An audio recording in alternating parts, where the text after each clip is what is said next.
प्यारे बच्चों, हम कक्षा 10वीं गणित का त्रिकोणमितीय अध्याय का अध्ययन करेंगे। महत्वपूर्ण प्रश्न, इंपॉर्टेंट क्वेश्चन जो 6 नंबर के लिए परीक्षा में पूछे जाते हैं। तो ध्यान दीजिएगा क्या दिया गया। समीकरण हल करना है और इसमें थीटा का मान है 0 के बराबर या फिर 90 अंश के बराबर या उससे छोटा होना चाहिए। तो इसमें आपको कोण का मान ज्ञात करना है। जब भी हम समीकरण हल करते हैं दोनों पक्षों को लेकर चलते हैं। तो दो पक्ष आपको दिए गए हैं, तो इन्हीं दोनों को आपको एक साथ लिख लेना है। क्या दिया गया है? कॉस थीटा बटा cosec theta plus 1 plus cos theta बटा cosec theta minus 1 is equal to 2। तो दोनों पक्षों को लेकर चलना है, आपको कोण का मान ज्ञात करना है। तो यहाँ पर आप देखेंगे हर का एलसीएम निकाले जा सकते हैं आसानी से। तो कॉसेस थीटा प्लस 1 है और कॉसेस थीटा माइनस 1 है ना। तो पहले लाइन खींच लीजिए। तो पहले लाइन पर लिखेंगे कॉसेस थीटा प्लस 1 और इंटू कॉसेस थीटा माइनस 1। अब इसका सरल तरीका क्या है? इसे हम त्रियक गुना करके लिखना है, ये सबसे अच्छा तरीका होता है।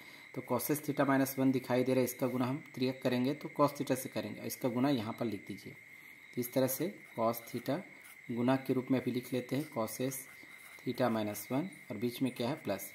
दूसरा है कॉसेस थीटा प्लस का गुना हम कॉस थीटा से करेंगे। इन दोनों को एक साथ लिख लें, कॉस थीटा और कोष्टक में लिखेंगे cosec theta plus 1 is equal to 2। इस तरह से अब हम देख पा रहे हैं इन दोनों में कॉस थीटा और कॉस थीटा क्या है, उभयनिष्ठ के रूप में दिखाई दे रहा है दोनों। तो इस तरह से कॉस थीटा बाहर निकाल देंगे तो क्या बचेगा आपके पास कोष्टक में? कॉसेस थीटा माइनस 1 ये बचेगा और प्लस यहाँ पर ये कॉस थीटा बाहर निकाल चुके हैं तो बचेगा आपके पास cosec theta plus 1, cosec theta plus 1 कोष्टक में पूरे का बट्टा। ये यहाँ पर देख रहे हैं कॉसेस थीटा प्लस 1 और कॉसेस थीटा माइनस 1 ये फार्मूला के रूप में दिखाई दे रहा है। कौन सा फार्मूला है? ए प्लस बी और ए माइनस बी इसके बराबर होता है ए स्क्वायर माइनस बी स्क्वायर। ए के स्थान पर कॉसेस थीटा है और बी के स्थान पर 1 है। तो ये देखिए ए प्लस बी और ए माइनस बी के रूप में दिखाई दे रहा है। इसे हम इस तरह से लिखेंगे ए स्क्वायर माइनस बी स्क्वायर के फॉर्म में। तो ए स्क्वायर लिखना है तो ए का मान क्या है? कॉसेस थीटा है तो स्क्वायर कर देंगे, तो cosec square theta minus B square यानी बी का मान देखें, बी का मान है 1 का स्क्वायर यानी 1 डायरेक्ट इज इक्वल टू 2 को छोड़ना नहीं है, साथ में लेके चलना है। आगे हम कंटिन्यू प्रोसेस करें। यहाँ पर आप देखते हैं कोष्टक के अंदर माइनस 1 प्लस 1 ये दोनों कट जाएंगे क्योंकि इक्वल है और एक प्लस और एक माइनस है। तो क्या बचेगा आपके पास? इसे लिख लें कॉस थीटा, कोष्टक में बचेगा cosec theta plus cosec theta. एक बार लिख लेते हैं समझने के लिए, cosec theta plus cosec theta कोष्टक बंद। इसमें हमें ज्यामितीय सूत्र नज़र आ रहा है इक्वल टू, तो लिख लेते हैं ज्यामितीय सूत्र है हमारे पास। यहाँ पर तीसरे नंबर का जो ज्यामितीय सूत्र हम अध्ययन करते हैं, हम पढ़े हैं 1 प्लस कॉट स्क्वायर थीटा बराबर होता है कॉसेस स्क्वायर थीटा।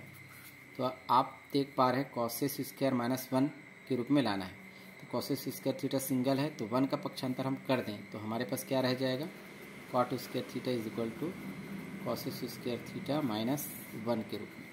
ऐसा आपको दिखाई दे रहा है। देखिए यहाँ पर इसके स्थान पर हम क्या रख सकते हैं? Cot square theta. यहाँ पर हम रखेंगे कॉट स्क्वायर थीटा। आगे हम देखते हैं, प्रोसेस करते हैं।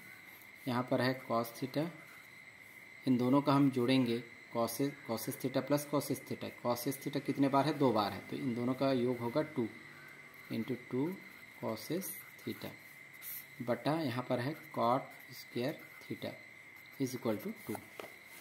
आगे कंटिन्यू हल करते जाइए। अब इसमें से ऐसा कुछ पद है जिसको बदलने से हमें कुछ सिंपल मान प्राप्त करना है। तो 2 को हम पहले लिख लेते हैं अच्छा दिखने के लिए, कॉस थीटा को भी इसके बाद लिख लें। कॉसेस थीटा को हम बदल सकते हैं 1/sin थीटा होता है इसका सूत्र, बटा ये लाइन बटा है यहाँ पर भी। कॉट स्क्वायर थीटा को अभी रहने देते हैं, cot square theta is equal to 2। अब यहाँ पर देखेंगे कॉस थीटा बटा साइन थीटा का भी हमारे पास फार्मूला होता है। पढ़े हैं कि कॉस थीटा बटा साइन थीटा इसके बराबर होता है कॉट थीटा। इस तरह से तो हम लिख पाएंगे आगे प्रोसेस में इन दोनों की जगह कॉट थीटा। तो यहाँ पर आ जाएगा 2 कॉट थीटा बटा यहाँ पर है कॉट स्क्वायर थीटा बराबर 2। अब यहाँ पर देखें कॉट थीटा है, नीचे में कॉट स्क्वायर थीटा यानी कॉट स्क्वायर थीटा कितने बार है? कॉट थीटा कितने बार है? 2 बार। यहाँ पर एक बार है, एक बार ये पूरा कट जाएगा, एक बार ये कट जाएगा। तो क्या बचेगा हमारे पास? 2 cot theta is equal to 2/1।